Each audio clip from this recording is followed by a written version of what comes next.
ನಮಸ್ಕಾರ ಸ್ಪರ್ಧಾ ಸ್ನೇಹಿತರೆ, ತಮಗೆಲ್ಲರಿಗೂ ಮಹಿಮಾ ಯೂಟ್ಯೂಬ್ ಚಾನೆಲ್ಗೆ ಆತ್ಮೀಯ ಸ್ವಾಗತ. ನಾನು ನಿಮ್ಮ ಮರಿಸ್ವಾಮಿ ಉಮಲುಟಿ. ಸ್ನೇಹಿತರೆ, ಇವತ್ತು ನಾನು ಪ್ರಾಕ್ಟೀಸ್ ಸೆಟ್ ನಂಬರ್ 11 ಅನ್ನು ಮಾಡ್ತಾ ಇದ್ದೀನಿ. VAO ಈ ಒಂದು ಹುದ್ದೆಗಳಿಗೋಸ್ಕರ ತಯಾರಿ ನಡೆಸಿರ್ತಕ್ಕಂಥ ಎಲ್ಲ ಸ್ಪರ್ಧಾರ್ಥಿಗಳ ಅನುಕೂಲಕ್ಕಾಗಿ ಪ್ರತಿಯೊಂದು ಸೆಟ್ಟಲ್ಲಿ ತುಂಬ ಪ್ರಮುಖವಾಗಿರತಕ್ಕಂಥ 10 ಮಾನಸಿಕ ಸಾಮರ್ಥ್ಯದ ಕ್ವಶನ್ಗಳನ್ನು ಸಾಲ್ವ್ ಮಾಡ್ತಾ ಇದ್ದೀನಿ.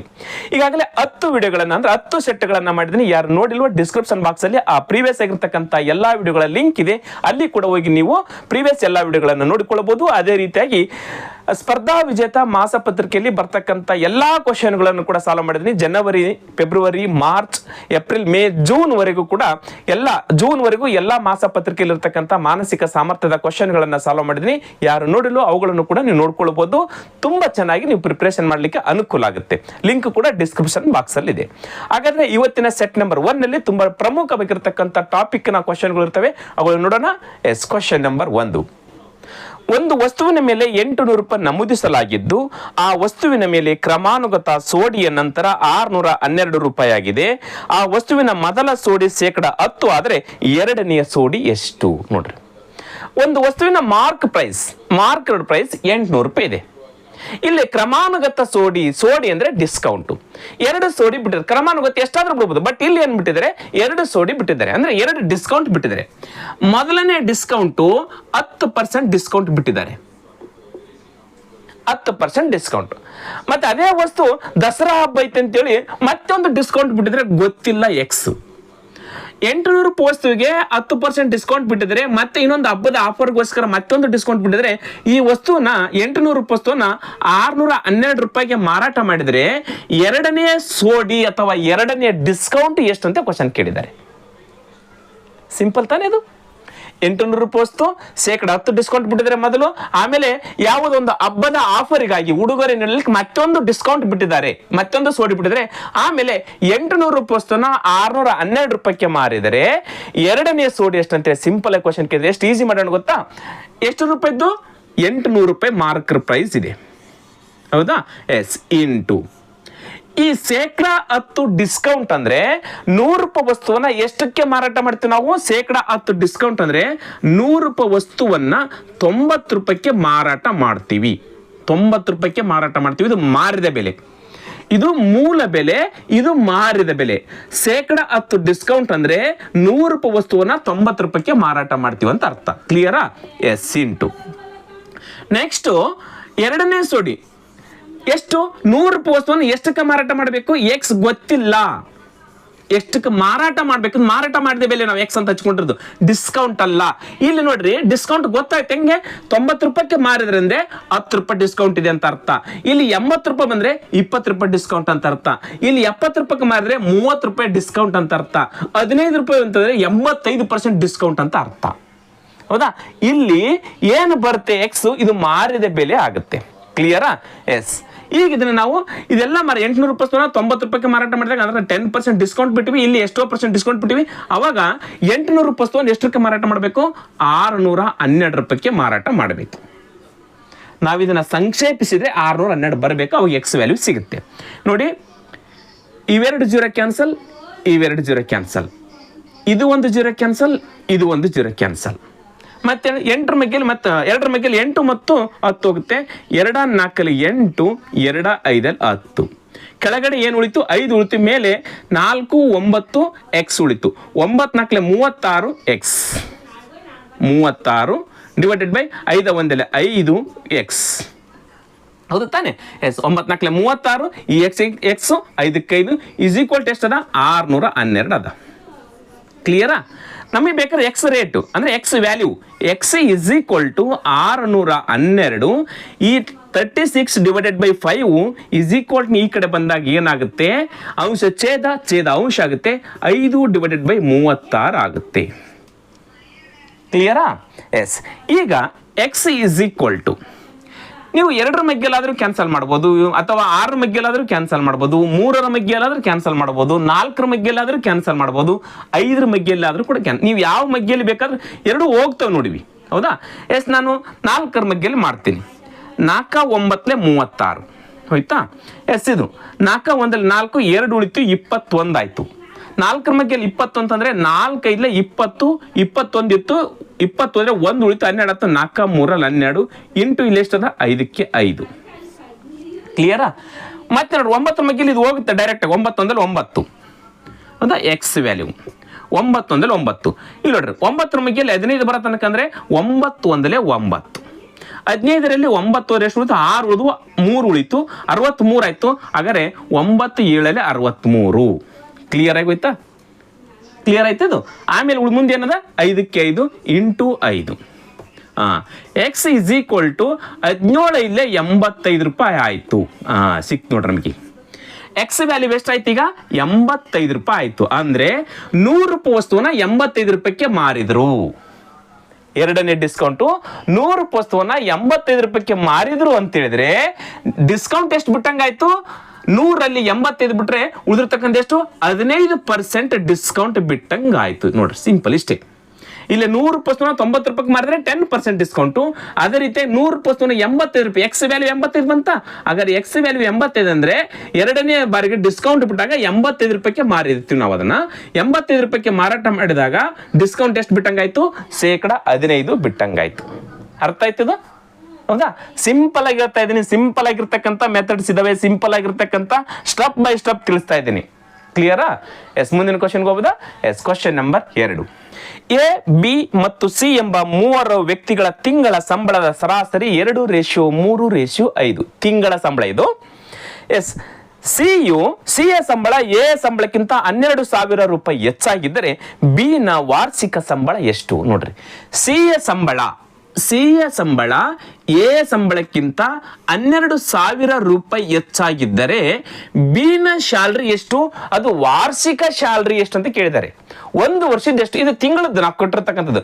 ಇದು ತಿಂಗಳದ್ದು. ಸಿ ಯ ಸಂಬಳ ಎ ಸಂಬಳಕ್ಕಿಂತ 12,000 ರೂಪಾಯಿ ಜಾಸ್ತಿ ಅದ. ಹಾಗಾದ್ರೆ ಎ ಸಂಬಳ ಎಷ್ಟು ಕಂಡಿಡ್ಬೇಕು? ತಿಂಗಳ ಸಂಬಳ ಎಷ್ಟು ಕಂಡಿಡ್ಬೇಕು? ಆಮೇಲೆ ವರ್ಷ ಅಂದ್ರೆ 12 ತಿಂಗಳು ತಾನೆ, 12ರಿಂದ ಗುಣಾಕಾರ ಮಾಡಿಬಿಟ್ರೆ ಅಲ್ಲಿ ಬಿ ಯ ವಾರ್ಷಿಕ ಸಂಬಳ ಸಿಕ್ಬಿಡುತ್ತೆ. ಹಾಗಾದ್ರೆ ಈಗ ಇಲ್ಲಿ 3 ಸಂಬಳ ಎಷ್ಟು ಅಂತ ಹೆಂಗ್ ಕಂಡಿಡಿಬೇಕು ನಾವು? ಇದು ಒಂದೇ ಕ್ಲೂ ಸಾಕು ನಮಗೆ. ಹೆಂಗೆ ನೋಡ್ರಿ, ಸಿ ಯ ಸಂಬಳವು ಎ ಸಂಬಳಕ್ಕಿಂತ 12,000 ರೂಪಾಯಿ ಹೆಚ್ಚಾಗಿದೆ ಅಂದ್ಮೇಲೆ ಇಲ್ಲಿ ರೇಷಿಯೋ ನೋಡ್ರಿ, ಸಿ ಯ ರೇಷಿಯೋ ಎನ ರೇಷಿಯೋಕ್ಕಿಂತ ಎಷ್ಟು ಹೆಚ್ಚದ? 3 ರೇಷಿಯೋ ಹೆಚ್ಚದ, 3 ಯೂನಿಟ್ ಹೆಚ್ಚದ. ಹೌದು ತಾನೆ? 3 ಯೂನಿಟ್ ಸಿ ಯ ಸಂಬಳ ಎ ಸಂಬಳಕ್ಕಿಂತ ಹೆಚ್ಚಿಗೆ ಇದೆ. ಯಾವಾಗ 3 ಯೂನಿಟ್ ಅಂತಂದ್ರೆ ಇಲ್ಲಿ 12,000 ರೂಪಾಯಿ ಅಂತ ಆಯ್ತು. 3 ಯೂನಿಟ್ ಅಂದ್ರೆ 12,000 ರೂಪಾಯಿ. 3ರಷ್ಟು ಹೆಚ್ಚದಂದ್ಮೇಲೆ ಆ 3ರಷ್ಟು ಎಷ್ಟು? 12,000 ರೂಪಾಯಿ. ಹಾಗಾದ್ರೆ ಅದೇ 3 ಡಿವೈಡ್ ಮಾಡಿದ್ರೆ 1 ರೇಷಿಯೋ ಈಕ್ವಲ್ ಟು ಅಥವಾ 1 ಯೂನಿಟ್ ಈಕ್ವಲ್ ಟು ಸಿಗುತ್ತೆ. 3 1 3, 3 4 12, ಮುಂದೆ 3 0. ಹಾಗಾದ್ರೆ 1 ಯೂನಿಟ್ ಈಕ್ವಲ್ ಟು ಎಷ್ಟಾಯ್ತು? 4,000 ರೂಪಾಯಿ. ಮುಗೀತು. ಯಾವಾಗ 1 ಯೂನಿಟ್ ಸಿಕ್ತು, 2 ಯೂನಿಟ್ ಇಸ್ ಈಕ್ವಲ್ ಟು ಎಷ್ಟು? 3 ಯೂನಿಟ್ ಇಸ್ ಈಕ್ವಲ್ ಟು ಎಷ್ಟು? 5 ಯೂನಿಟ್ ಇಸ್ ಈಕ್ವಲ್ ಟು ಎಷ್ಟು ಅಂದಾಗ ಎ ಮತ್ತು ಬಿ ಮತ್ತು ಸಿ ದ ತಿಂಗಳ ಸ್ಯಾಲ್ರಿ ಸಿಕ್ಬಿಡುತ್ತೆ. ಈಗ ನೋಡ್ರಿ, ಎದ ಸ್ಯಾಲ್ರಿ ಎಷ್ಟು?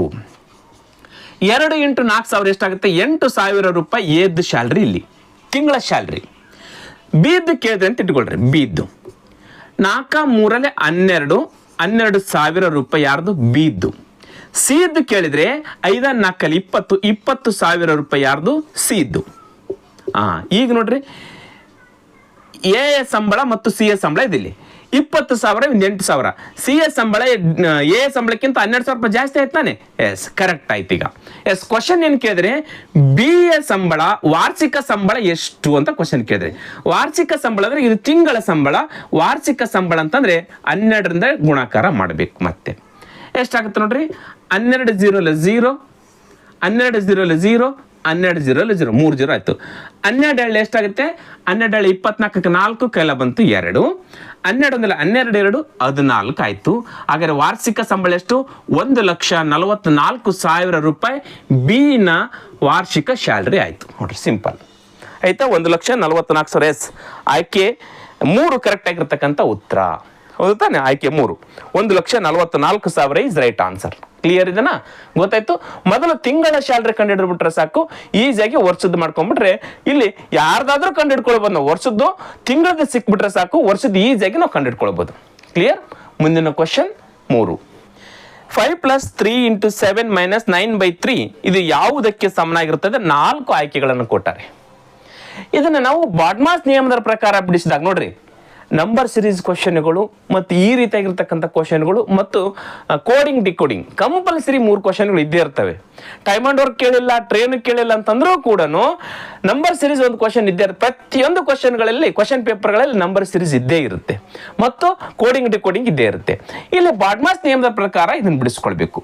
ಬಾಡ್ಮಾಸ್ ನಿಯಮದ ಪ್ರಕಾರ ಬಿಡಿಸ್ಕೊಳ್ಬೇಕಾದ್ರೆ ಫಸ್ಟ್ ಬ್ರಾಕೆಟ್ಸು, ಆಮೇಲೆ ಆಫ್ ಅಂತ ವಿಶಿಷ್ಟ ಗುಣಾಕಾರ ಬಿಡಿಸಿದೀನಿ. ಇಂಥ ಸಮಸ್ಯೆಗಳನ್ನು ಸುಮಾರು ಬಿಡಿಸಿದೀನಿ ಆಗಲೇ. ಆಮೇಲೆ ಡಿವೈಡು, ಮಲ್ಟಿಪಲ್ಲು, ಆಡಿಷನ್, ಸಬ್ಸ್ಟ್ರಾಕ್ಷನ್. ಇಲ್ಲಿ ನಮಗೆ ಇವೆರಡು ಇಲ್ಲ. ಮೊದಲು ಡಿವೈಡ್ ಮಾಡಬೇಕು. ಡಿವೈಡ್ ಅಂತಂದ್ರೆ ಇಲ್ಲಿದೆ ನೋಡ್ರಿ, 3 1 3 ಡಿವೈಡ್ ಆಯ್ತು, ಮುಗೀತು, 3 ಬಂತು. ನಾವು ಇಲ್ಲೇ ಮಾಡಿಬಿಡ್ತೀವಿ ನಿಮಗೆ. ಆಮೇಲೆ ಮಲ್ಟಿಪಲ್ ನೋಡ್ರಿ, 7 3 21 ನೋಡ್ರಿ, 5 ಪ್ಲಸ್ 7 3 21 ಮೈನಸ್ 3 ಮುಗೀತು ಮಲ್ಟಿಪಲ್. ಇವಾಗ ಆ್ಯಡ್ ಮಾಡಬೇಕು ಅಂದರೆ ಇವೆರಡನ್ನ ಕೂಡಿಸ್ಕೊಳ್ಬೇಕು. 21 1 5 26 ಮೈನಸ್ 3 26ರಲ್ಲಿ 3 ಅದರ ಕೊನೆಗೆ ಮೈನಸ್ ಮಾಡ್ತಕ್ಕಂಥ ಸಬ್ಸ್ಟ್ರಾಕ್ಷನ್. ಹಾಗಾದ್ರೆ ರೈಟ್ ಆನ್ಸರ್ 33. ಆಯ್ಕೆಯಲ್ಲಿ 33 ಇದೆನಾ? ಎಸ್, ಆಯ್ಕೆ ಸಿ ಕರೆಕ್ಟ್ ಆಗಿರ್ತಕ್ಕಂಥ ಉತ್ತರ ಆಯ್ತು. ನೋಡ್ರಿ, ಸಿಂಪಲ್ ಆಗಿ ನಾವು ಮಾಡ್ಬೋದು. ಕ್ಲಿಯರ್? ಅರ್ಥ ಆಯ್ತದು? ನೆಕ್ಸ್ಟ್ ಕ್ವಶನ್ಗೆ ಹೋಗ್ಬೋದಾ? Yes, question number 4. ಪಿ ಮತ್ತು ಕ್ಯೂ ಕ್ರಮವಾಗಿ 2 ಲಕ್ಷ ರೂಪಾಯಿ ಮತ್ತು 4 ಲಕ್ಷ ರೂಪಾಯಿ ಹೂಡಿಕೆ ಮಾಡಿದ್ದಾರೆ.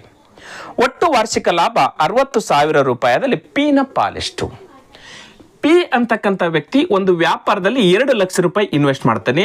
ಕ್ಯೂ ಅಂತಕ್ಕಂಥ ವ್ಯಕ್ತಿ ಒಂದು ವ್ಯಾಪಾರದಲ್ಲಿ 4 ಲಕ್ಷ ರೂಪಾಯಿ ಇನ್ವೆಸ್ಟ್ ಮಾಡ್ತಾನೆ. 1 ವರ್ಷ ಆದ ನಂತರ 60,000 ರೂಪಾಯಿ ಇನ್ಕಮ್ ಬರುತ್ತೆ, ಆದಾಯ ಬರುತ್ತೆ. ಹಾಗಾದ್ರೆ ಪಿ ನ ಪಾಲೆಷ್ಟು ಅಂತ ಕ್ವಶನ್ ಕೇಳಿದ್ದಾರೆ.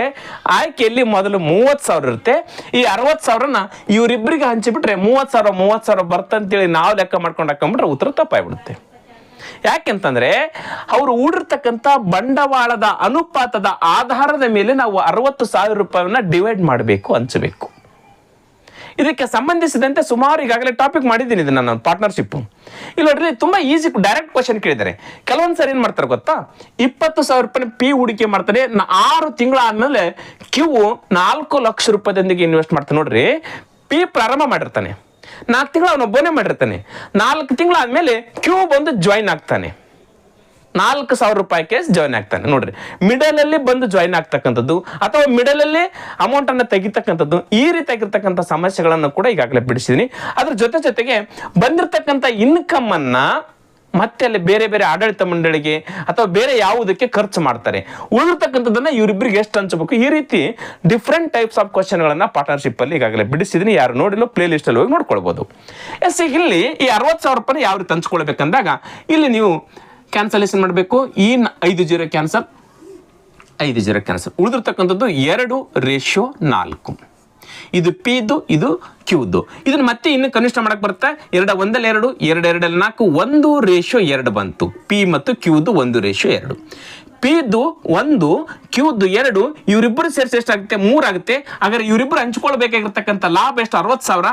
ಹಾಗಾದ್ರೆ ಇವರಿಬ್ಬರದ್ದು ರೇಷಿಯೋ ಮತ್ತೆ 3 ಆಯ್ತಾನೆ. ಆ 3ದಿಂದ ಡಿವೈಡ್ ಮಾಡಿದ್ರೆ 1 ರೇಷಿಯೋ ಈಕ್ವಲ್ಟಿ ಸಿಗುತ್ತೆ ನಮಗೆ. ಹಾಗಾದ್ರೆ 3 1 3, 3 2 6, ಮುಂದೆ ಎಷ್ಟು ಜೀರೋದವು ಅಷ್ಟು ಜೀರೋ ಹೆಚ್ಚು ಮಾಡಿ 20,000 ರೂಪಾಯಿ 1 ಯೂನಿಟ್ ಈಕ್ವಲ್ಟ್ ಆಯ್ತು. 1 ರೇಷಿಯೋ ಈಕ್ವಲ್ಟಿ ಎಷ್ಟಾಯ್ತು? 20,000 ಆಯ್ತು. ಹಾಗಾದ್ರೆ ಇಲ್ಲಿ ಪಿ ಎಷ್ಟದ? ಪಿದು 1 ರೇಷಿಯೋ ಇರ್ತಾನೆ. ಹಾಗಾದ್ರೆ 20,000 ಒಂದಲ್ಲೇ 20,000. ಇದು ಯಾರ್ದು? ಪಿದು. ಕ್ಯೂದು 2 ರೇಷಿಯೋ ಇದ್ದಾನೆ. 22 40,000 ರೂಪಾಯಿ ಯಾರ್ದು? ಕ್ಯೂದು. ನೋಡ್ರಿ, ಮುಗಿದೋಯ್ತು. ಇದು ಪಿದ್ ರೇಷಿಯೋ, ಪಿದು ಲಾಭ, ಇದು ಕ್ಯೂದು ಲಾಭ. 20,000, ಇದು ಒಂದು 60,000, 40,000, 60,000 ಆಯ್ತಾ? ಎಸ್, ಈ ರೀತಿಯಾಗಿ ಅವರ ಬಂದಿರತಕ್ಕಂಥ ಆದಾಯವನ್ನ ಹಂಚ್ಕೊಳ್ಬೇಕು. ಕ್ಲಿಯರ್? ಅರ್ಥ ಆಯ್ತು? Next question 5. ಈ ಕೆಳಗಡೆ ಕಾಣತಕ್ಕಂಥ ಸಂಖ್ಯಾ ಸರಣಿಯಲ್ಲಿ ಗುಂಪಿಗೆ ಸೇರದ ಸಂಖ್ಯೆ ಯಾವುದು? ನೋಡ್ರಿ, ಈಗಾಗಲೇ ನಾನು ನಂಬರ್ ಸಿರೀಸ್ ಬಗ್ಗೆ ಹೇಳ್ತಾ ಇರುವಾಗ ನಂಬರ್ ಸಿರೀಸ್ ಕ್ವಶನ್ಗಳನ್ನ ಯಾವುದೇ ರೀತಿಯಿಂದ ಆದ್ರೂ ಕೊಡ್ಬೋದು. ಆದರೂ ಕೂಡ ಅದರಲ್ಲಿ ಒಂದು ಸೀರಿಯಲ್ ಅನ್ನೇ ಮೇಂಟೈನ್ ಮಾಡಿರ್ತಾರೆ, ಕ್ರಮಾನುಗತ ಇರಬೇಕು. ಈಗ ನಾನು ಅದು 2-3 ವಿಧಾನದಲ್ಲಿ ಬಿಡಿಸಿರೋ ಕೂಡ ಉತ್ತರ ಒಂದೇ ತರ, ಬೇರೆ ಬೇರೆನೂ ಕೊಡ್ಬೋದು. ನಿಮ್ಮದೇ ಆದ ರೀತಿಯಲ್ಲಿ ಬಿಡಿಸಿದಾಗ ಇನ್ನೊಂದು ರೀತಿಯಲ್ಲಿ ಬರುತ್ತೆ, ಇನ್ನೊಂದು ಕ್ರಮಾನುಗತದಲ್ಲಿ ಬಿಡಿಸಿದಾಗ ಇನ್ನೊಂದು ಕ್ರಮಾನುಗತದಲ್ಲಿ ಬರುತ್ತೆ. ಹೌದಾ? ಆದ್ರೂ ಕೂಡ ಅದು ಫೈನಲ್ ಏನಾಗುತ್ತೆ, ಇಲಾಖೆಯವರು ಯಾವುದಕ್ಕೆ ಆನ್ಸರ್ ಬಿಡ್ತಾರೆ ಅದೇ ಫೈನಲ್ ಆಗುತ್ತೆ. ಇಲ್ಲೀಗ ಈ ಒಂದು ಸಂಖ್ಯಾ ಸರಣಿಯಲ್ಲಿ ಒಂದು ಗುಂಪಿಗೆ ಸೇರದ ಸಂಖ್ಯೆ ಅದ, ಒಂದು ವಿಜಾತಿಯ ಸಂಖ್ಯೆ ಅದ, ಅದನ್ನು ಕಂಡುಹಿಡಿಬೇಕು. ಯಾವುದಿದೆ ನೋಡಿ, ಎಲ್ಲ ಸಂಖ್ಯೆಗಳು ಬೆಸ ಸಂಖ್ಯೆಗಳು ಇದ್ದಾವೆ. ಸಮ ಸಂಖ್ಯೆ ಬೆಸ ಸಂಖ್ಯೆ ತೆಗಿಲಿಕ್ಕೆ ಎಲ್ಲ ಸಂಖ್ಯೆಗಳು ಯಾವ್ದಾವೆ? ಬೆಸ ಸಂಖ್ಯೆಗಳು ಅದಾವೆ. ಬೆಸ ಸಂಖ್ಯೆಗಳ ಮೇಲೆ ಮತ್ತೆ ಏನು ಚೇಂಜಸ್ ನೋಡ್ಕೊಳ್ಬೇಕು. ಅವಿಭಾಜ್ಯ ವಿಭಾಜ್ಯ ಸಂಖ್ಯೆಗಳನ್ನು ನೋಡ್ಕೊಳ್ಬೇಕು. ಇವಾಗ ಇಲ್ಲಿ ನಾವು ವರ್ಗ ಸಂಖ್ಯೆ ವರ್ಗಮೂಲ ಸಂಖ್ಯೆ ನೋಡ್ಕೊಳ್ಳೋಕ್ಕಿಲ್ಲ, ಯಾಕಂದ್ರೆ 3 11 21 50 ತುಂಬ ದೂರ ಯಾವುದೇ ರೀತಿಯ ಸಂಬಂಧ ಇಲ್ಲ ವರ್ಗ ಸಂಖ್ಯೆಗಳಿಗೆ. ಬಟ್ ಅದಾದ್ಮೇಲೆ ನಾವೇನು ನೋಡ್ಕೊಳ್ಬೇಕು, ವಿಭಾಜ್ಯ ಮತ್ತು ಅವಿಭಾಜ್ಯ ಸಂಖ್ಯೆಗಳನ್ನು ನೋಡ್ಕೊಳ್ಬೇಕು. 3 ಅವಿಭಾಜ್ಯ ಸಂಖ್ಯೆ, 11 ಕೂಡ ಅವಿಭಾಜ್ಯ ಸಂಖ್ಯೆ, 21 ವಿಭಾಜ್ಯ ಸಂಖ್ಯೆ. ನೆನಪಿಟ್ಟುಕೊಡ್ರಿ ಅಷ್ಟೇ ಇದನ್ನ. ನೆಕ್ಸ್ಟ್ ಯಾವ್ದಾದ್ರು ಬರ್ತಾವನ ಇಲ್ಲ, 53 ಅವಿಭಾಜ್ಯ ಸಂಖ್ಯೆ, 67 ಕೂಡ ಯಾವುದೇ ಮಗ್ಗೆಯಲ್ಲಿ ಹೋಗಲ್ಲ, 71 ಕೂಡ ಯಾವುದೇ ಮಗ್ಗೆಯಲ್ಲಿ ಹೋಗಲ್ಲ, 21 ಮಾತ್ರ ವಿಭಾಜ್ಯ ಸಂಖ್ಯೆ ಆಗಿರೋದನ್ನ ಈ ಗುಂಪಿನಿಂದ ಹೊರಗೆ ಉಳಿತಕ್ಕಂಥದ್ದು ವಿಭಾಜ್ಯ ಸಂಖ್ಯೆ ಆಗುತ್ತೆ. ಅದ್ಯಾವುದು 21. 3 ಮಗ್ಗೆಯಲ್ಲಿ 21 ಅದ, 7 ಮಗ್ಗೆಯಲ್ಲಿ 21 ಅದ. ಅದಕ್ಕೋಸ್ಕರ ಇದೇನಾಗುತ್ತೆ, ಇದು ವಿಭಾಜ್ಯ ಸಂಖ್ಯೆ ಆಗುತ್ತೆ. ಉಳಿದಿರ್ತಕ್ಕಂಥ ಎಲ್ಲಾ ಸಂಖ್ಯೆಗಳು ಅವಿಭಾಜ್ಯ ಸಂಖ್ಯೆಗಳಾಗ್ತವೆ. ಗುಂಪಿನಿಂದ ಹೊರಗೆ ಉಳಿತಕ್ಕಂಥದ್ದು 21 ಇಸ್ ರೈಟ್ ಆನ್ಸರ್. ಮುಂದಿನ ಕ್ವಶನ್ 6. ಒಂದು ವೇಳೆ 4x + 5y = 83 ಮತ್ತು 3x divided by 2y 3x by 2y = 21/22 ಆದರೆ y - x = ಏನು ನೋಡ್ರಿ. 4x + 5y ಎರಡು ಕೂಡಿಸಿದ್ರೆ 83 ಅಂತೆ. 3x ಗೆ 2x ಡಿವೈಡ್ ಮಾಡಿದ್ರೆ 21 ಡಿವೈಡೆಡ್ ಬೈ 22 ಬರ್ತಂತೆ. ಹಾಗಾದ್ರೆ y ದಲ್ಲಿ x ಅನ್ನ ಮೈನಸ್ ಮಾಡಿದ್ರೆ ಎಷ್ಟು ಬರುತ್ತೆ? y ದಲ್ಲಿ x ಅನ್ನ ಮೈನಸ್ ಮಾಡ್ಬೇಕಂತಂದ್ರೆ ನಾವು x ವ್ಯಾಲ್ಯೂ ಮತ್ತು y ವ್ಯಾಲ್ಯೂವನ್ನ ಕಂಡುಹಿಡ್ಕೊಳ್ಬೇಕು. ಈ ಕ್ವಶನ್ ನೋಡಿದ್ರೆ ತುಂಬಾ ಕಷ್ಟ ಇದೆ ಬಿಡಪ್ಪ ಅನ್ಸುತ್ತೆ, ಇದನ್ನ ಬಿಡಿಸ್ಲಿಕ್ಕೆ ಆಗಲ್ಲ ನಮಗೆ ಅಂತೇಳಿ. ಎಕ್ಸ್ ವೈ ಈ ಥರನೇ ಬೀಜೋಕ್ತಿಗಳು ಬಂದಾಗ ಕೆಲವೊಂದು ಸಾರಿ ಸಮಸ್ಯೆಗಳಾಗ್ಬಿಡ್ತವೆ. ಈ ರೀತಿಯ ಕ್ವಶನ್ಗಳು ತಲೆ ಕೆಟ್ಟು ಹೋಗ್ಬಿಡುತ್ತೆ, ಬಿಡಿಸ್ಲಿಕ್ಕೆ ಆಗಲ್ಲ ಅಂತ ಹೇಳ್ಬಿಡ್ತೀವಿ. ಆದರೆ ತುಂಬ ಸಿಂಪಲ್ ಆಗಿ ಹೆಂಗೆ ಬಿಡಿಸ್ಕೊಳ್ಬೇಕಂತಂದ್ರೆ ಈ ಒಂದು ಸಮೀಕರಣ ತೆಗೆದುಕೊಳ್ಬೇಕು. ಏನಿದೆ ಇಲ್ಲಿ, 3x by 2y = 21/22. ಇದೇ ಒಂದರಿಂದ ನಮಗೆ ಎಕ್ಸ್ ವ್ಯಾಲ್ಯೂ ಮತ್ತು ವೈ ವ್ಯಾಲ್ಯೂ ಸಿಗುತ್ತೆ. ಇದನ್ನು ಕನಿಷ್ಠ ಮಾಡ್ರಿ ನೋಡಿ. 3ಕ್ಕೆ 2ಕ್ಕೆ ಡಿವೈಡೆಡ್, 3ಕ್ಕೆ ಮತ್ತು 2ಕ್ಕೆ ಕ್ಯಾನ್ಸಲ್ ಮಾಡ್ರಿ. 21ಕ್ಕೆ 22ಕ್ಕೆ ಕ್ಯಾನ್ಸಲ್ ಮಾಡಲಿ, ಹೋಗ್ಲಿ ಬರಲಿಲ್ಲ ಅಂದ್ರೆ ಕ್ಯಾನ್ಸಲ್ ಮಾಡ್ಲಿಕ್ಕೆ ಬರಲಿಲ್ಲ ಅಂದ್ರೆ 3ಕ್ಕೆ 21ಕ್ಕೆ ಮಾಡ್ಬೋದು, 2ಕ್ಕೆ 12ಕ್ಕೆ ಕ್ಯಾನ್ಸಲ್ ಮಾಡ್ಬೋದು. ಯಾಕಂತಂದ್ರೆ ಇವೆರಡಕ್ಕೆ ಕ್ಯಾನ್ಸಲ್ ಮಾಡ್ಬೋದು, ಹೌದಾ?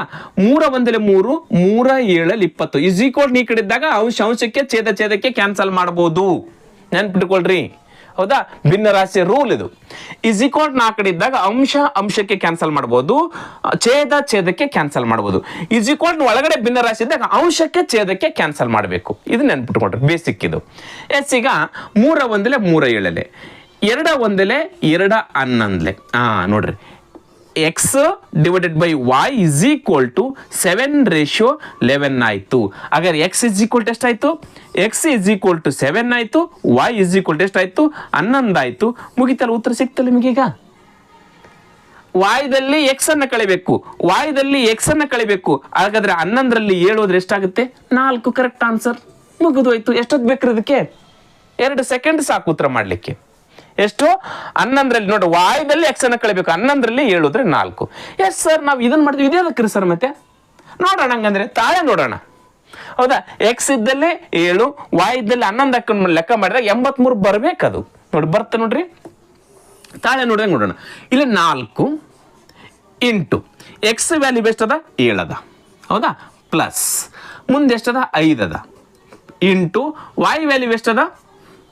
11 ಅದ. ಇವೆರಡು ಕೂಡಿಸಿದ್ರೆ 83 ಬರಬೇಕು. ಬರ್ತ ನೋಡ್ರಿ, 7 4 ಎಷ್ಟಾಗುತ್ತೆ? 28 ಆಯ್ತು. ಪ್ಲಸ್ 11 5 ಎಷ್ಟಾಗುತ್ತೆ? 55 ಆಯ್ತು. 11 5 55 ನೋಡ್ರಿ. 8 5 13ಕ್ಕೆ 3 ಕೆಲ ಬಂತು 1, 5 1 6 6 2 8 83 ಬಂತ ನೋಡ್ರಿ. ಕರೆಕ್ಟ್ ಆಯ್ತಾ? ಹಾಗಾದ್ರೆ ಎಕ್ಸ್ ವ್ಯಾಲ್ಯೂ 7, ವೈ ವ್ಯಾಲ್ಯೂ 11. ಹಾಗಾದ್ರೆ y - x = 4 is right answer. ಅರ್ಥ ಆಯ್ತು? ಎಸ್, ಅರ್ಥ ಆಗ್ತಾ ಇದಾವೆ. ಅರ್ಥ ಆಗ್ಲಿಲ್ಲ ಅಂದ್ರೆ ಇನ್ನೂ ಒಂದು ಸಾರಿ ವಿಡಿಯೋನ ನೋಡಿ, 6ನೇ ಕ್ವಶನ್ ಅನ್ನ ನೋಡಿ, ಅರ್ಥ ಆಗಿರುತ್ತೆ, ಹೌದಾ? ಅರ್ಥ ಆಗ್ತಿದೆ, ನಿಮ್ಗೆ ಈಜಿ ಇದೆ, ನೋಡ್ಕೊಳ್ಬಹುದು. ನಾವು ನಮಗೆ ಪ್ರಿಪೇರ್ ಮಾಡ್ಲಿಕ್ಕೆ ಅನುಕೂಲ ಆಗುತ್ತೆ. VAOಗೆ ಅಥವಾ ಇನ್ನಿತರ ಯಾವುದೇ PC ಗೆ ಮತ್ತು SDA FDಗೆ ಸ್ಪರ್ಧಾತ್ಮಕ ಪರೀಕ್ಷೆಗಳಿಗೆ ನಾವು ಅಣಿಗೊಳ್ಳಿಕ್ಕೆ ತುಂಬಾ ಸುಲಭ ಆಗುತ್ತೆ ಅಂತ ಅನಿಸಿದ್ರೆ ದಯವಿಟ್ಟು ನಿಮ್ಮ ಸ್ನೇಹಿತರೊಂದಿಗೆ ವಿಡಿಯೋನ ಹಂಚ್ಕೊಳ್ಳಿ. ಕ್ಲಿಯರಾ? ಎಸ್, ಮುಂದಿನ ಕ್ವಶನ್ 7. ಜಾನಿ ಸುರೇಖಾ ಮನೆಯಿಂದ ಪೂರ್ವಕ್ಕೆ ತಿರುಗಿ, ನೋಡ್ರಿ ಜಾನಿ ಹೋಗ್ತಾ ಇರೋದಿಲ್ಲಿ, ಸುರೇಖಾ ಮನೆಯಿಂದ ಹೋಗ್ತಾ ಇದ್ದಾನೆ. ಪೂರ್ವಕ್ಕೆ 35 ಮೀಟರ್ ದೂರ ನಡೆದು ಹೋದನು. ಜಾನಿ ಎಡಕ್ಕೆ ತಿರುಗಿ 15 ಮೀಟರ್ ನಡೀತಾನೆ ಮತ್ತು ಅವನು ಎಡಕ್ಕೆ ತಿರುವು ತೆಗೆದುಕೊಂಡು 80 ಮೀಟರ್ ನಡೀತಾನೆ. ಅಂತಿಮವಾಗಿ ಅವನು ಎಡಕ್ಕೆ ತಿರುಗಿ 15 ಮೀಟರ್ ನಡೀತಾನೆ. ಸುರೇಖಾ ಮನೆಯಿಂದ ಜಾನಿ ಎಷ್ಟು ದೂರದಲ್ಲಿದ್ದಾನೆ? ನೋಡ್ರಿ, ಸುರೇಖಾ ಮನೆಯಿಂದ ಹೋಗ್ತಾ ಇದ್ದಾನೆ ಜಾನಿ. ಇದು ಸುರೇಖ ಮನೆ, ಇದು ಹೋಮ್ ಆಫ್ ಸುರೇಖ. ಹೌದಾ? ಇಲ್ಲಿಂದ ಮೊದಲು ಅವನು ಎಲ್ಲಿಗೆ ಹೋಗ್ತಾ ಇದ್ದಾನೆ? ಪೂರ್ವದ ಕಡೆಗೆ 35 ಮೀಟರ್ ದೂರ ನಡೆದು, ನೋಡ್ರಿ ಇಲ್ಲಿದ್ದೇನೆ ಪೂರ್ವದ ಕಡೆಗೆ ಅಂದ್ರೆ ಈ ಕಡೆ ಎಷ್ಟು ಹೋಗ್ತಾ ಇದ್ದಾನಂತೆ? 35 ಮೀಟರ್ ಹೋಗ್ತಾನೆ. ನೋಡ್ರಿ ಇದೆಷ್ಟು ಮೀಟರ್ ಅದ? 35 ಮೀಟರ್ ಪೂರ್ವದ ಕಡೆಗೆ ಬಂದ. ಯಾರು? ಜಾನಿ. ಇಲ್ಲಿಂದ ಎಡಕ್ಕೆ ತಿರುಗಿ 15 ಮೀಟರ್, ನೋಡಿ ಎಡಕ್ಕೆ ಅಂದ್ರೆ ಈ ಕಡೆ ರೈಟ್ ಇರುತ್ತೆ, ಈ ಕಡೆ ಲೆಫ್ಟ್ ಇರುತ್ತೆ. ಎಡಕ್ಕೆ ತಿರುಗಿ 15 ಮೀಟರ್ ಹೋಗ್ತಾನೆ. ನೋಡ್ರಿ 15 ಮೀಟರ್ ಬಂದ, ಎಡಕ್ಕೆ ಟರ್ನ್ ಆಗಿ 15 ಮೀಟರ್ ಬಂದ. ಇದು 15 ಮೀಟರ್. ಕ್ಲಿಯರ್ ಆಯ್ತಾ? ಇದು ಎಸ್. ಈಗ ಇಲ್ಲಿ ಬಂದು ನಿಂತ್ಕೊಂಡ. ನೆಕ್ಸ್ಟ್ ಈಗ ಅವನು ಎಡಕ್ಕೆ ತಿರುಗಿ 80 ಮೀಟರ್, ನೋಡ್ರಿ ಮತ್ತೆ ಇಲ್ಲಿ ಲೆಫ್ಟ್ ಟರ್ನ್ ಆಗ್ತಾನೆ. ಲೆಫ್ಟ್ ಟರ್ನ್ ಆಗಿ 80 ಮೀಟರ್ ಹೋಗ್ತಾನಂತೆ. ನೋಡ್ರಿ ಎಷ್ಟು ಮೀಟರ್? 80 ಮೀಟರ್ ಹೋಗ್ತಾನೆ. ಸಾಕಿಷ್ಟು 80 ಮೀಟರ್ ಬಂದು ತಲುಪಿದ.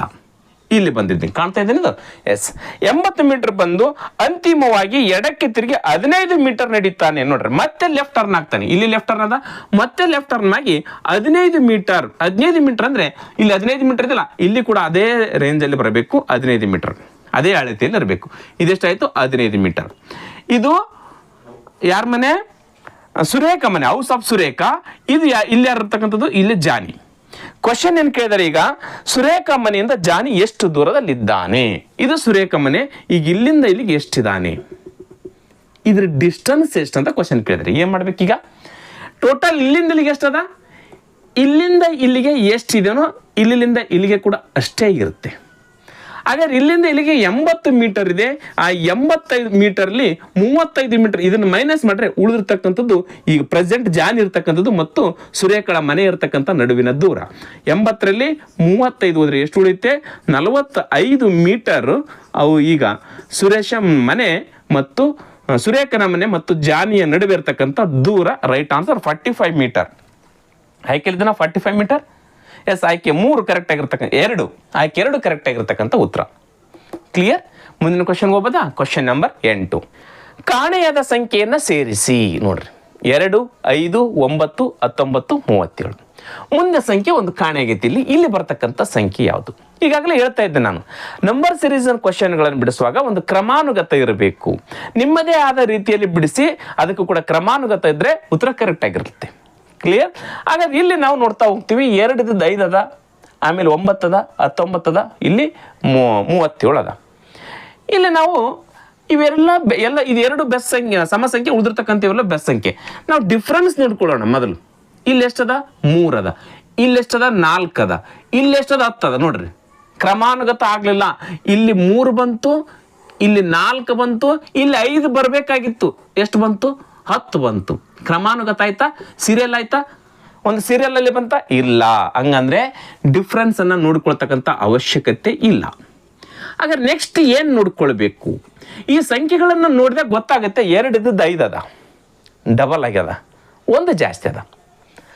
5 ಇದ್ದದಲ್ಲಿ 9 ಅದ, ಅಂದ್ರೆ 5 ಡಬಲ್ ಆದ್ರೆ ಎಷ್ಟು? 10. 10ಕ್ಕೆ 1 ಮೈನಸ್ ಆಗ್ಯದ. ನೋಡ್ರಿ, ಡಬಲ್ ಆಗಿ ಒಂದು ಪ್ಲಸ್ ಆಯ್ತು, ಡಬಲ್ ಆಗಿ ಒಂದು ಮೈನಸ್ ಆಯ್ತು. ಅದೇ ಕ್ರಮಾನುಗತದಲ್ಲಿ ಹೋಗ್ಬೇಕು ಮುಂದ್ಗಡೆ.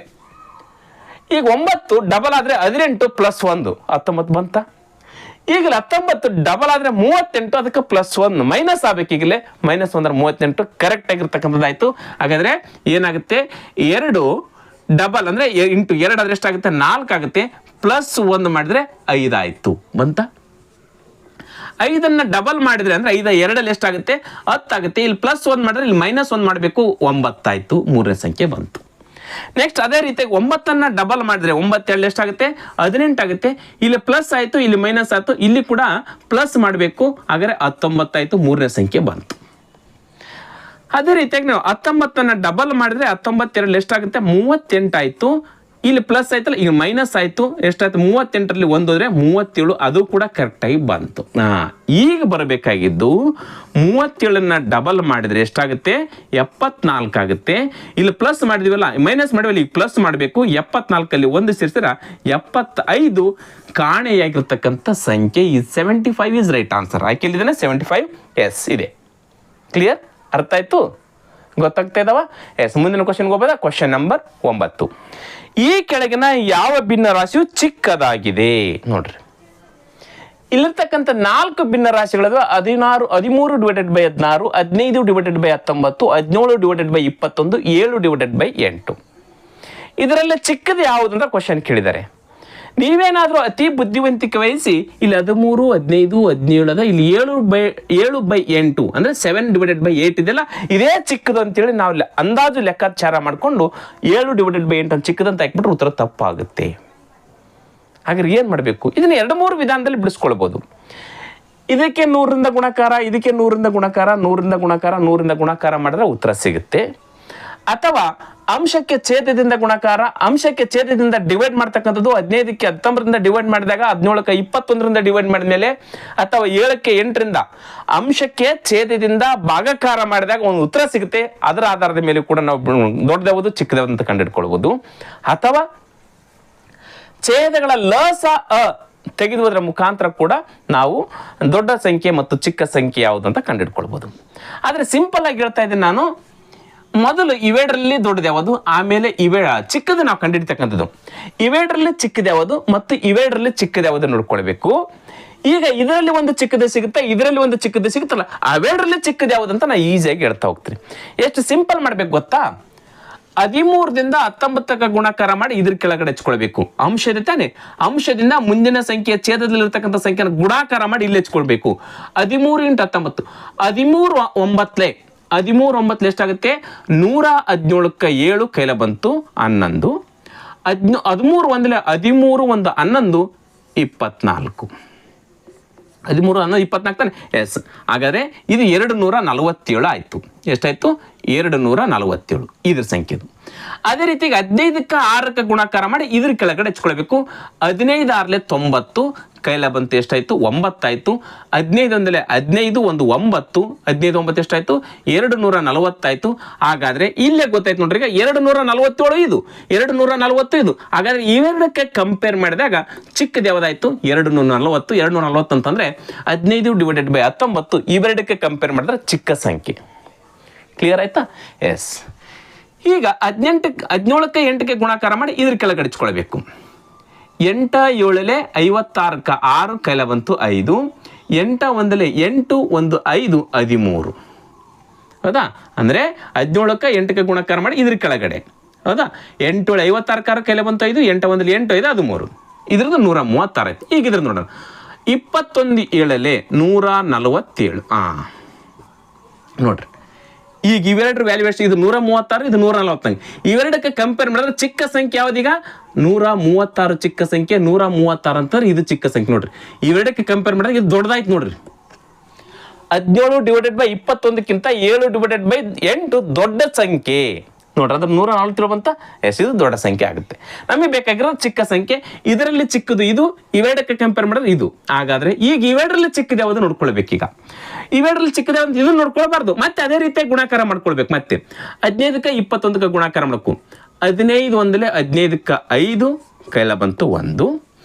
15 2 30 1 31. 315 ಆಯ್ತು. ಯಾವುದ್ರದೀಗ? ಇದ್ರದ್ದು. ಈಗ ಅದೇ ರೀತಿಯಾಗಿ 19ಕ್ಕೆ 17ಕ್ಕೆ ಗುಣಾಕಾರ ಮಾಡಿ ಈ ಕಡೆ ಹಚ್ಕೊಳ್ಬೇಕು. ನಿಮಗೆ ಗೊತ್ತಲ್ಲ ಅಂದ್ರೆ ಒಂದು ಕಡೆ ಗುಣಾಕಾರ ಹಚ್ಕೊಳ್ರಿ. 19 × 17 ಕಾಣ್ತಿದ್ದು?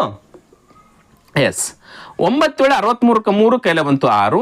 7 1 7 1 6 13 ಪ್ಲಸ್. ಹೌದಾನೆ? ನೆಕ್ಸ್ಟ್ 19 ಅಂದರೆ 19 ಕೂಡಿಸಿದ್ರೆ ಎಷ್ಟಾಗುತ್ತೆ? 3 2 ಕೈಲ ಬಂತು 1 323 ಆಯಿತು. ಎಷ್ಟಾಯಿತು? 323. ಈಗ ಇವೆರಡರಲ್ಲಿ ಚಿಕ್ಕದು ಯಾವುದು? 312 ಚಿಕ್ಕದು. 312 ಚಿಕ್ಕದಂತಂದ್ರೆ ಈ 4 ಭಿನ್ನ ರಾಶಿಗಳನ್ನ ಹೋಲಿಕೆ ಮಾಡಿದಾಗ 15 ಡಿವೈಡೆಡ್ ಬೈ 19 ಚಿಕ್ಕ ಸಂಖ್ಯೆ ಅಥವಾ ಚಿಕ್ಕ ಭಿನ್ನ ರಾಶಿ ಇಸ್ ರೈಟ್ ಆನ್ಸರ್. ನೋಡ್ರಿ, ತುಂಬ ಸಿಂಪಲ್ ಆಗಿ ಮಾಡ್ಬೋದು ನಾವು. ಕ್ಲಿಯರ್ ಆಯ್ತಾ? ಗೊತ್ತಾಯ್ತು? ಎಸ್. ಮುಂದಿನ ಕ್ವಶನ್ ನೋಡೋಣ. Question number 10. ಒಂದು ಪ್ರತ್ಯೇಕ ಸಂಕೇತದ ಪ್ರಕಾರ ಮೌಸನ್ನು PRUQC ಎಂದು ಬರೆಯಲಾಗಿದೆ. ಈ ಸಂಕೇತ ಕ್ರಮವನ್ನು ಬಳಸಿ ಶಿಫ್ಟ್ ಅನ್ನ ಹೇಗೆ ಬರೆಯಬಹುದು? ನೋಡ್ರಿ, ಒಂದು ಸಂಕೇತದ ಪ್ರಕಾರ ಮೌಸ್ ಅನ್ನ ಈ ರೀತಿ ಬರೆದರೆ ಅದೇ ಸಂಕೇತದ ಪ್ರಕಾರ ಶಿಫ್ಟ್ ಅನ್ನ ಯಾವ ರೀತಿ ಬರೀಬಹುದು? ಒಂದು ನಂಬರ್ ಸೀರೀಸ್ ಕ್ವಶನ್, ಒಂದು ಕೋಡಿಂಗ್ ಡಿಕೋಡಿಂಗ್ ಕ್ವಶನ್ ಪ್ರತಿಯೊಂದು ಎಕ್ಸಾಮ್ ಅಲ್ಲಿ ಕಂಪಲ್ಸರಿ ಇದ್ದೇ ಇರ್ತವೆ.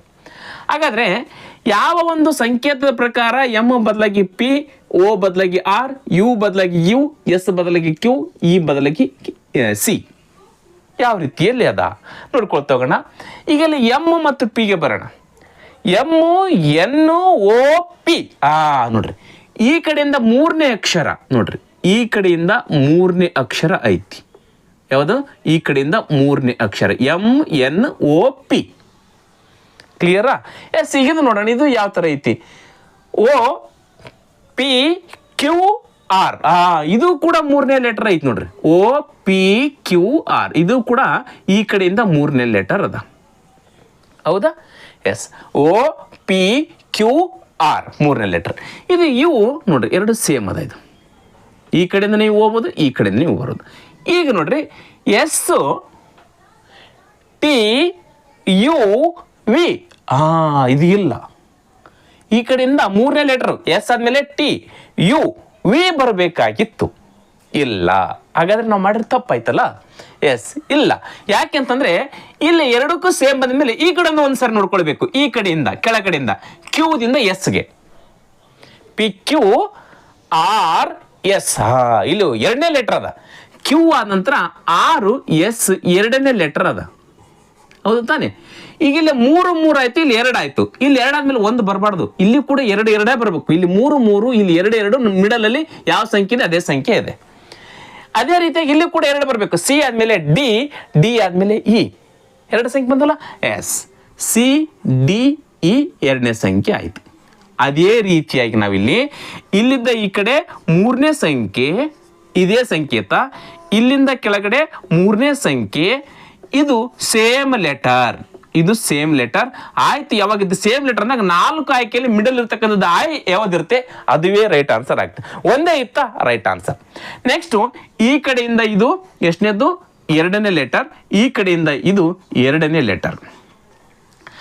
ಎರಡನೇ ಲೆಟರ್ ಇವ್ನು ನೋಡ್ಕೊಂಡ್ಬಿಡ್ಬೋದಲ್ಲ, ಇವನ್ ಈಸಿಯಾಗಿ ನೋಡ್ಕೊಳ್ಬೋದ. ಎಫ್ ಅದ, ಈ ಎಫ್ ನೋಡ್ರಿ, ಎಫ್ ಬಂತಂದ್ಮೇಲೆ ಇಲ್ಲಿ ಎರಡನೇ ಲೆಟರ್ ಅಂದ್ರೆ ಯಾವ್ದು ಬರ್ತಾ? ಸಿ ಡಿ ಇ ಎಫ್ ನೋಡ್ರಿ, ಸಿ ಡಿ ಇ ಎಫ್. ಇಲ್ಲಿ ಡಿ ಬಂತು. ಡಿ ಆದ್ಮೇಲೆ ಇದು ಒಂದು ಮತ್ತು ಎರಡನೇ ಲೆಟರ್ ಯಾವುದೇ ಬಂತು? ಎಫ್ ಬಂತ. ಇದು ಡಿ ಕರೆಕ್ಟ್ ಆಗಿರ್ತಕ್ಕಂಥದ್ದು ಇದು. ಅದೇ ರೀತಿಯಾಗಿ ಇಲ್ಲಿ ಟಿ ಬಂದದ. T P Q R S T. ಹಾಗಾದ್ರೆ ಎರಡನೇ ಲೀಟರ್ ಅಂದ್ರೆ ಆರಿಂದ ಎರಡನೇ ಲೀಟರ್ ಟಿ. ಹಾಗಾದ್ರೆ ಇಲ್ಲಿ ಆರ್ ಬಂತು. 4 ಆಯ್ಕೆಗಳಲ್ಲಿ ಕೊನೆಗಿರ್ತಕ್ಕಂಥ 3 IDR ಯಾವ್ದಾದ ನೋಡ್ಕೊಳ್ಬೇಕು, ಅದು ರೈಟ್ ಆನ್ಸರ್ ಆಯ್ತು. ನೆಕ್ಸ್ಟ್ ಇಲ್ಲಿ ಬರ್ತೇನೆ ನಾನು, ಇಷ್ಟ ನೋಡ್ಕೊಂಡ್ಬಿಡಿ ಸಾಕು. ಕ್ಲಿಯರ್ ಮಾಡ್ತೀನಿ ಈಗ ಟೋಟಲ್ ಆಗಿ. ಎಸ್ ಆದ್ಮೇಲೆ ಯಾವ್ದು ಬರುತ್ತೆ? ಎಸ್ ಟಿ ಯು ವಿ ನೋಡ್ರಿ, ಇಲ್ಲಿ ಯಾವ್ದು ಬಂತು? 3 ಲೆಟರ್. ಎಸ್ ಆದ್ಮೇಲೆ ಎಸ್ ಟಿ ಯು ವಿ, ಇಲ್ಲಿ ಬರ್ತಕ್ಕಂಥದ್ದು ಯಾವ್ದು letter? V is right answer. ಇಲ್ಲಿ E F G H I J, ಇಲ್ಲಿ ಬರ್ತಕ್ಕಂಥದ್ದು ಕೆ. ನೋಡ್ರಿ 3ನೇ ಲೆಟರ್ ಯಾವ್ದಿಗ್ಲೆ ಕೆ ಆಯ್ತು. ಹಾಗಾದ್ರೆ V K I D R is right answer. ಆಯ್ಕೆ ಎಲ್ಲಿದೆನಾ?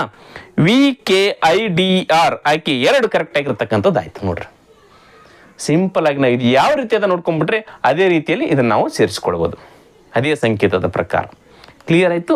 ಎಸ್, ಈ ಒಂದು ಪ್ರಾಕ್ಟೀಸ್ ಸೆಟ್ ನಂಬರ್ 11ರಲ್ಲಿ ಈ ಪ್ರಮುಖವಾಗಿರ್ತಕ್ಕಂಥ 10 ಕ್ವಶನ್ಗಳನ್ನು ತಿಳಿಸಿದ್ದೀನಿ. ಮುಂಬರ್ತಕ್ಕಂಥ ಪ್ರಾಕ್ಟೀಸ್ ಸೆಟ್ ನಂಬರ್ 11ನಲ್ಲಿ ಕೂಡ 12ಅಲ್ಲಿ ಕೂಡ ತುಂಬ ಪ್ರಮುಖವಾಗಿರ್ತಕ್ಕಂಥ ಕ್ವಶನ್ ಇರುತ್ತೆ ಸ್ನೇಹಿತರೆ. ಅವುಗಳನ್ನು ಕೂಡ ನೋಡಿ ನಿಮ್ಮ ಸ್ನೇಹಿತರೊಂದಿಗೆ ಹಂಚಿಕೊಳ್ಳ್ರಿ ಅಂತ ಹೇಳ್ತಾ ಇವತ್ತಿನ ತರಗತಿಯನ್ನು ಮುಗಿಸ್ತಾ ಇದ್ದೀನಿ. ನಮಸ್ಕಾರ.